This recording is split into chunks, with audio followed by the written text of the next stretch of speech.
C'est en parlant que l'on apprend des choses. Ce proverbe africain s'est encore vérifié ce matin. Bienvenue dans Au-delà de nos frontières, épisode 7.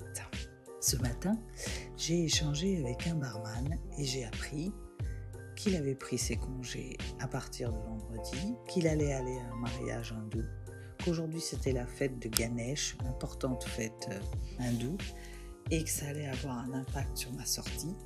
Bref, autant de choses que je n'aurais pas su si je ne m'étais pas arrêtée pour lui dire bonjour. Et j'ai bien fait, parce que j'ai pu profiter de ma journée, d'un endroit magique et de rentrer avant tous les bouchons. Je ne l'aurais pas su si je n'avais pas échangé. Comment ça s'est passé ?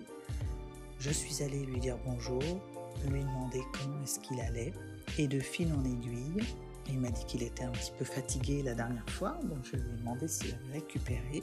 C'est là qu'il m'a dit qu'il était un peu fatigué, mais qu'il allait prendre ses 5 jours.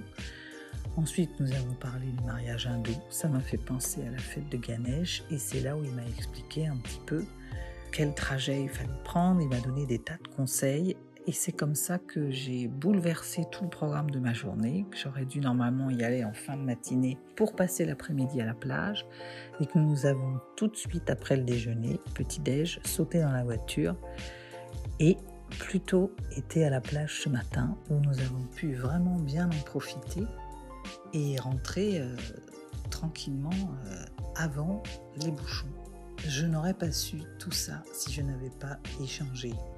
Quelque temps en arrière, ma timidité m'aurait empêché de sortir d'autres mots après bonjour.